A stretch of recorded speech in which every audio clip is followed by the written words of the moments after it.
یہ جو یہاں پر کھلا صحن ہے، حضرت عمر رضی اللہ عنہ نے جب اپنے دور میں توسیع کروائی، یہ حصہ بغیر چھت کے کھلا میدان چھوڑ دیا، مسجد کا صحن بنا دیا۔ جو یہ ماربل ٹائل لگی ہوئی ہے، یہاں پر نبی صلی اللہ علیہ وسلم کا محراب ہوا کرتا تھا۔ آپ صلی اللہ علیہ وسلم تہجد یہاں پر پڑھتے تھے، اور وہ جو تراویح کی بات ہے کہ آپ صلی اللہ علیہ وسلم نے صرف 3 روزہ پڑھی تھی، وہ بھی یہاں پر آپ صلی اللہ علیہ وسلم نے جماعت کروائی تھی حضرت بی بی فاطمہ نے۔ پھر 3 روزہ کے بعد آپ صلی اللہ علیہ وسلم باہر نہیں آئے تھے کہ یہ ستون ہے جسے اسطوانہ حرس یا ستون حرس بھی کہا جاتا ہے۔ حضرت علی کرم اللہ وجہ آپ صلی اللہ علیہ وسلم کی حفاظت یہاں کرتے تھے، پہرا دیتے تھے۔ یہ ہے اسطوانہ سریر، یعنی ستون سریر کہتے ہیں بسترے کو۔ آپ صلی اللہ علیہ وسلم کا بسترہ اعتکاف میں یہاں لگایا جاتا تھا۔ جس دن آپ صلی اللہ علیہ وسلم خطبہ دینے کے لیے چڑھے تو وہ جو کھجور کا تنا وہاں پر ہوا کرتا تھا وہ رونے لگا، تو اس کی رونے کی آواز سنی گئی، تو آپ صلی اللہ علیہ وسلم ممبر سے اتر کر اس کے پاس گئے اور اس کو گلے لگایا۔ بسم اللہ الرحمن الرحیم۔ الحمدللہ، ابھی ہم مسجد نبوی میں بیٹھے ہوئے ہیں اور بالکل سامنے ہمارے روضہ شریف ہے۔ تو میں جب پہلی مرتبہ آیا تھا عمرے پر، جب مسجد نبوی آیا 2014 میں، تو اتنی کوئی سختیاں نہیں تھی، ریاض الجنہ جانے کے لیے بھی اتنی کوئی مشکل نہیں تھی، بس باری کا انتظار کرنا پڑتا تھا اور سیدھے جانا، کوئی ایسے راستے بند نہیں ہوا کرتے تھے۔ ابھی تو جہاں کہاں راستے بند کر دیے، بہت بڑا چکر کاٹ کے آنا پڑتا ہے۔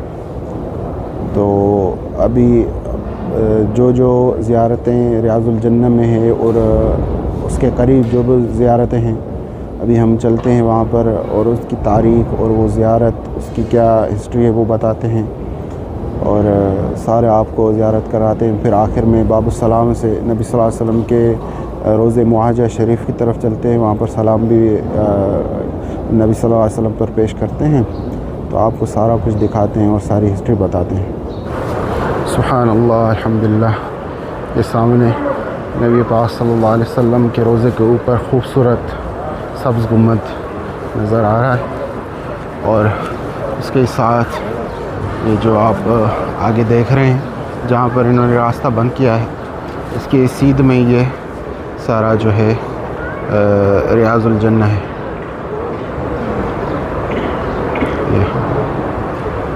یہ سارا ریاض الجنہ ہے، الحمدللہ۔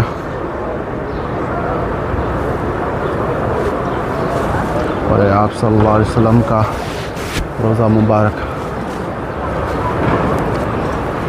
اچھا، یہ جو یہاں پر کھلا صحن ہے، اس کی تاریخ یہ ہے کہ حضرت عمر رضی اللہ عنہ نے جب اپنے دور میں توسیع کروائی تو یہاں تک مسجد کو چھت ڈلوائی، اور یہ حصہ بغیر چھت کے کھلا میدان چھوڑ دیا، مسجد کا صحن بنا دیا، تاکہ کیونکہ پہلے زمانے میں لوگ شعر و شاعری پڑھتے تھے، نظم وغیرہ اور جو باتیں وغیرہ کرنی ہوتی تھی، تو حضرت عمر رضی اللہ عنہ کو مسجد کا بڑا ادب تھا، تو وہ نہیں چاہتے تھے کہ مسجد میں شور و غل ہو، اس وجہ سے انہوں نے یہ خالی میدان صحن بنا دیا، تاکہ پھر حضرت عمر رضی اللہ عنہ نے ارشاد فرمایا کہ اگر کسی کو باتیں وغیرہ کرنی ہے تو وہ جائے اور اس کھلے میدان اور صحن میں کرے۔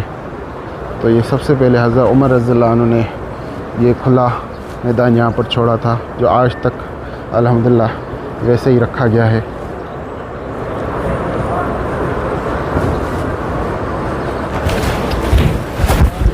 پہلے جب میں 2014 میں آیا تھا تو یہ یہاں پر پٹیاں وغیرہ نہیں ہوتی تھی، کھلا ہوتا تھا، صرف ریاض الجنہ کے ارد گرد یہ پٹیاں لگائی ہوتی تھی اور وہ بھی باری باری چھوڑ دیتے ہیں۔ اب تو یہاں سارے اس میں جو ہے پٹیاں لگائی ہوئی ہیں۔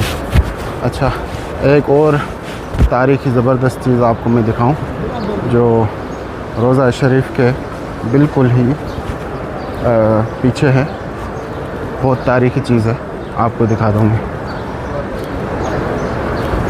یہ جو آپ یہاں پر اللہ آپ کو نیکی دے، یہ قرآن شریف جو یہ پڑے ہوئے ہیں، اور اس کے پیچھے جو یہ ماربل ٹائل لگی ہوئی ہے، یہاں پر نبی صلی اللہ علیہ وسلم کا محراب ہوا کرتا تھا۔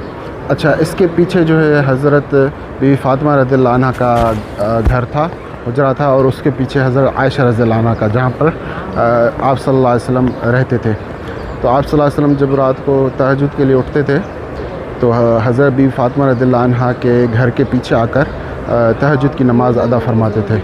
تو یہ یہاں پر جو ہے نا وہ آپ صلی اللہ علیہ وسلم کا ممبر تھا، یہاں پر ممبر لگا ہوا تھا، ترکوں کے دور میں ماربل کا ممبر تھا، لگا ہوا تھا، پھر بعد میں اس کو ٹائلیں لگا کر اس کو ڈھک دیا گیا یہاں پر۔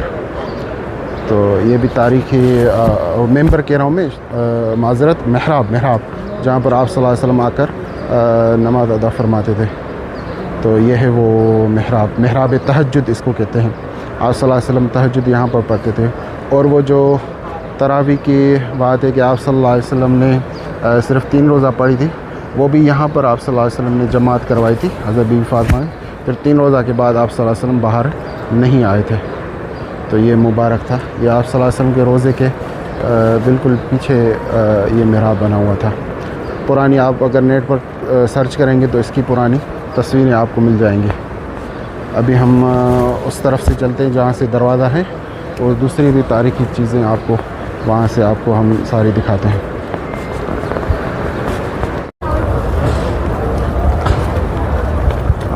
انٹری کہاں سے ہے؟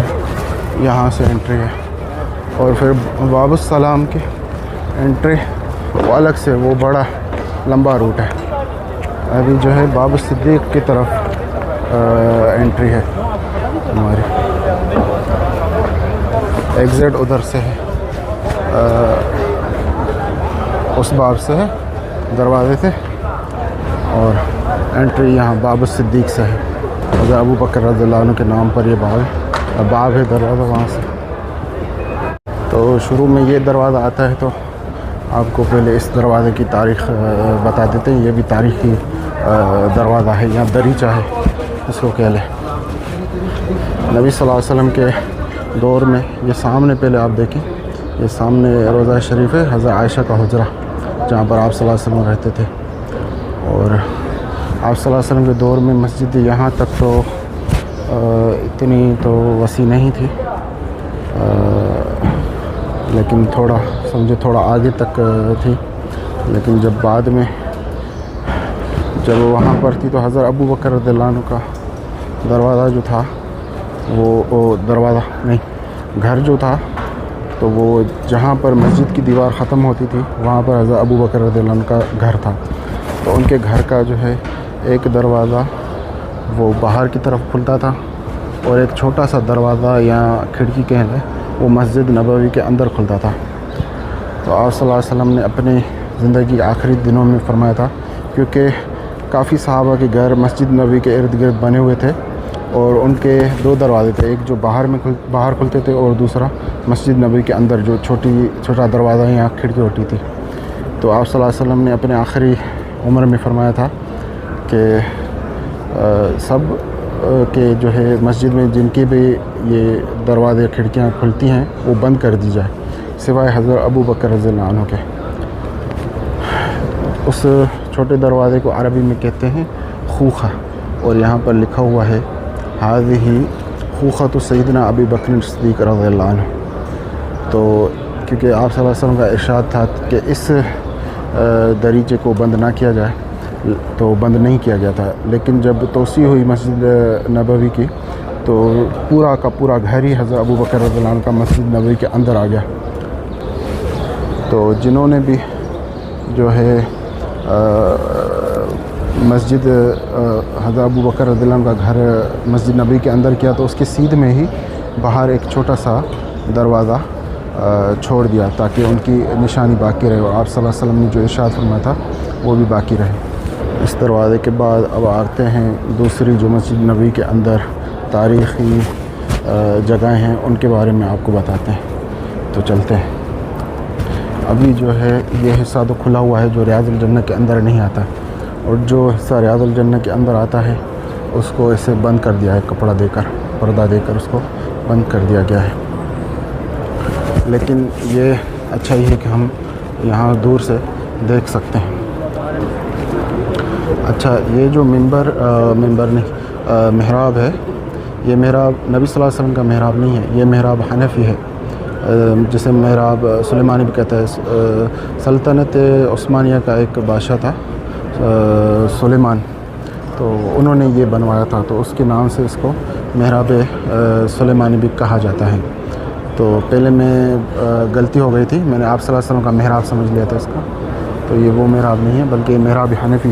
محراب حنفی اس کو اس لیے کہتے ہیں کیونکہ مسجد نبوی میں ایک امام جو حنفی تھے، ان کا امام یہاں پر نماز پڑھاتا تھا۔ مسجد نبوی میں کبھی شافعی کبھی مالکی کی امامت ہوتی تھی، لیکن حنفیوں کے لیے خاص یہ محراب بنایا گیا تھا، تو حنفی امام یہاں پر حنفی مقتدیوں کو نماز پڑھاتا تھا۔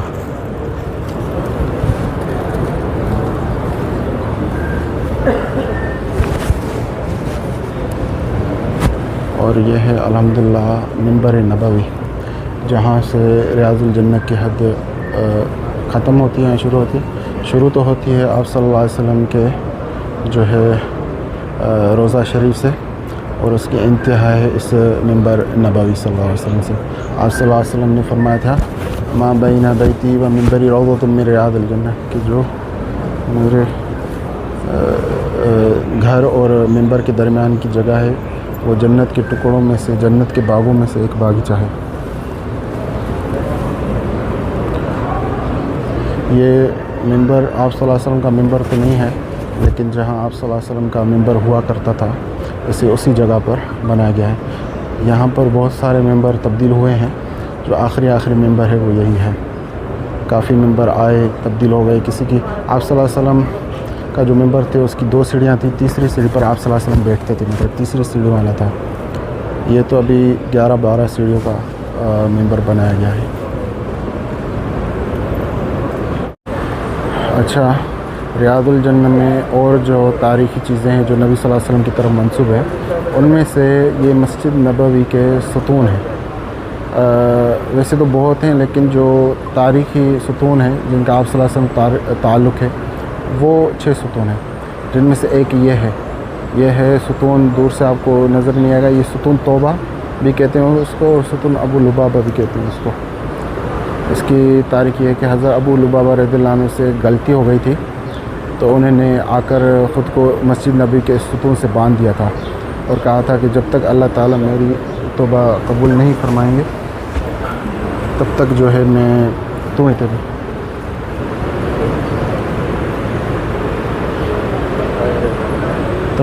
میں اپنے آپ کو نہیں کھولوں گا۔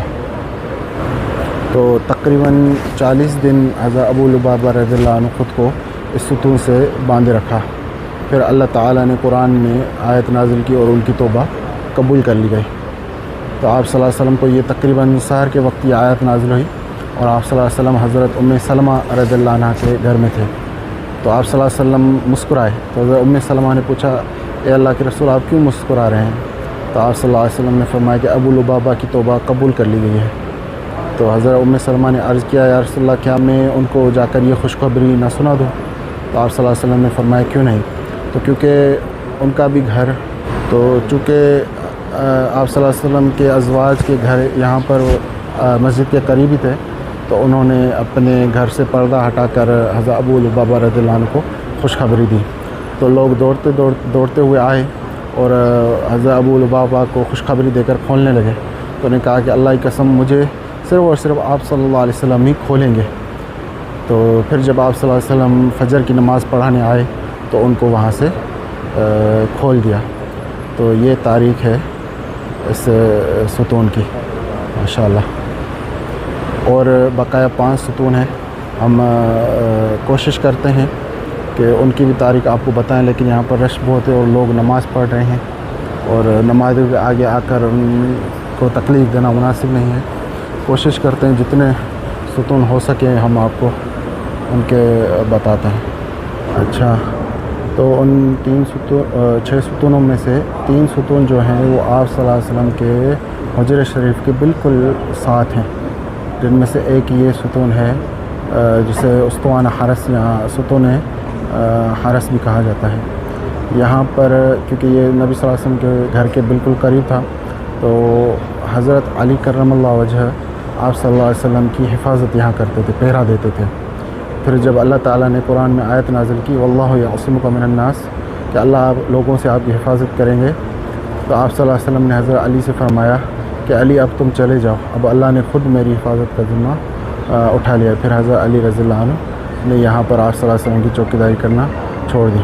اور اس کے ساتھ ہی ادھر جو آپ یہ دیکھ رہے ہیں یہ ہے اسطوانہ سریر، یعنی ستون سریر، سریر کہتے ہیں بسترے کو۔ آپ صلی اللہ علیہ وسلم کا بسترہ اعتکاف میں یہاں لگایا جاتا تھا۔ آپ صلی اللہ علیہ وسلم مسجد میں اعتکاف کرتے تو یہاں آپ صلی اللہ علیہ وسلم کا بسترہ لگایا جاتا تھا، تو اس کے لیے اس ستون کو کہتے ہیں اسطوانہ سریر، یعنی بستر والا ستون۔ اس کے ساتھ ہی ایک تیسرا ستون بھی ہے جو ستون حرس کے اس طرف ہے، کیونکہ رش ہے تو وہ نظر نہیں۔ ہاں یہ دیکھ لیں، اس جھومر کے پیچھے ہے وہ اسطوانۃ الوفود۔ اسے اسطوانۃ الوفود اس لیے کہتے ہیں کیونکہ آپ صلی اللہ علیہ وسلم سے جب بھی کوئی وفد ملنے آتا تھا تو آپ صلی اللہ علیہ وسلم تو صحابہ ان کو یہاں بٹھا دیتے تھے، پھر آپ صلی اللہ علیہ وسلم فارغ ہو کر ان سے یہاں پر آ کر ملاقات کرتے تھے۔ تو یہ ٹوٹل 4 ستون ہو گئے، باقی 2 ستون ہیں، وہ بھی کوشش کرتے ہیں آپ کو ان کی تاریخ بھی بتا دیں۔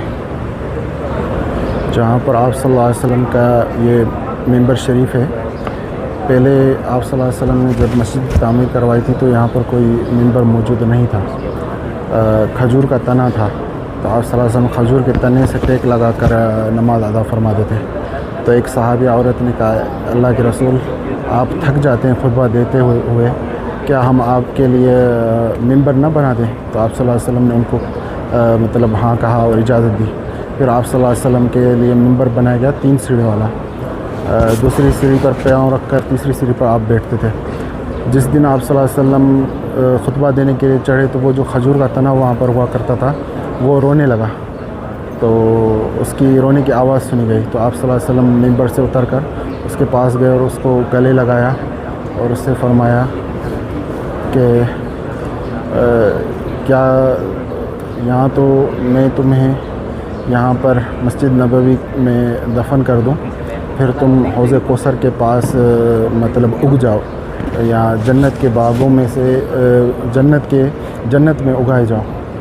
تو پھر اس نے ہاں کی، پھر آپ صلی اللہ علیہ وسلم نے اس کو مسجد میں ہی دفن کروا دیا۔ قیامت کے دن وہ جنت میں اگ جائے گا، یا دوسری روایت میں کہ حوض کوثر کے پاس اگ جائے گا۔ تو یہاں پر وہ کھجور کا مطلب آپ صلی اللہ علیہ وسلم کا ممبر ہوا کرتا تھا۔ اور پھر یہ ہے آپ صلی اللہ علیہ وسلم کا محراب، جہاں آپ صلی اللہ علیہ وسلم نماز پڑھاتے تھے۔ آپ صلی اللہ علیہ وسلم کے دور میں محراب کی کوئی شکل نہیں ہوا کرتی تھی، بعد میں حضرت عمر بن عبدالعزیز نے پہلی مرتبہ محراب کی شکل دے کر یہاں پر محراب بنوایا تھا، لیکن آپ صلی اللہ علیہ وسلم کے دور میں محراب کی کوئی شکل نہیں تھی۔ یہ ستون ہے، یہ جو آپ آگے دیکھ رہے ہیں یہ ستون ہے، اس کے پیچھے اس پر نام بھی لکھا ہوا ہے اسطوانہ مخلقہ۔ اس کے سامنے آپ صلی اللہ علیہ وسلم مطلب کھڑے ہو کر نماز پڑھایا کرتے تھے۔ تو یہ 5واں ستون ہو گیا، باقی جو ہے ایک ستون رہتا ہے ستون عائشہ، چھٹا ستون جو تاریخی ستون ہے، اس کے پیچھے ستون مخلقہ ہے۔ اچھا، چھٹا ستون جو ہے وہ ستون عائشہ ہے، وہ اس سے ستون ابو لبابہ یا ستون توبہ کے ساتھ ہی ہے، لیکن کیونکہ پلر آگے آ رہے ہیں تو ان میں وہ ڈھک گیا ہے، نظر نہیں آ رہا۔ اس کے بارے میں حدیث آتی ہے کہ حضرت عائشہ رضی اللہ عنہ نے ارشاد فرمایا تھا کہ مسجد میں ایک ایسا ستون ہے، اگر لوگوں کو اس کی فضیلت بیان ہو جائے اس کے پاس نماز پڑھنے کی تو وہ آپس میں قرآن اندازی کریں۔ تو پھر صحابہ نے دیکھا کہ وہ ستون جو ہے ستون عائشہ، کیونکہ حضرت عائشہ رضی اللہ عنہ نے بیان کیا تھا تو اس وجہ سے اس پر ستون عائشہ کا نام پڑا گیا۔ اور اس کے جب مسجد نبی بنی تھی تو آپ صلی اللہ علیہ وسلم جو تھے وہ شروع میں بیت المقدس کی طرف منہ کر کے نماز پڑھتے تھے، تو پھر جو ہے جب قبلہ تبدیل ہوا اور بیت اللہ کی طرف ہوا تو پھر کچھ دن آپ صلی اللہ علیہ وسلم نے اسی مطلب ستون عائشہ رضی اللہ عنہ کے پاس نماز ادا کی، اور پھر اب جہاں آپ صلی اللہ علیہ وسلم کا محراب ہے اس جگہ پر نماز ادا فرماتے تھے۔ اور جب بیت المقدس کی طرح نماز پڑھتے تھے تو اس کی جگہ وہ ہے کہ حضرت عائشہ رضی اللہ عنہ کے ستون سے تقریباً 4 سے 5 ستون اس طرف جائیں، اس طرف مسجد کی بیک سائڈ پر 4-5 ستون، تو بالکل چوتھا یا 5واں ستون وہی ہوگا جہاں پر آپ صلی اللہ علیہ وسلم نماز ادا کرتے تھے۔ بہت محنت لگی ہے یہ ساری تاریخ بیان کرنے میں، رش بہت تھا، اجازت ہے نہیں، تو بس آپ سے یہی درخواست ہے کہ ویڈیو کو لائک کریں، شیئر کریں، چینل کو سبسکرائب کریں تاکہ ایسی معلوماتی ویڈیو ہم آگے بھی بناتے رہیں۔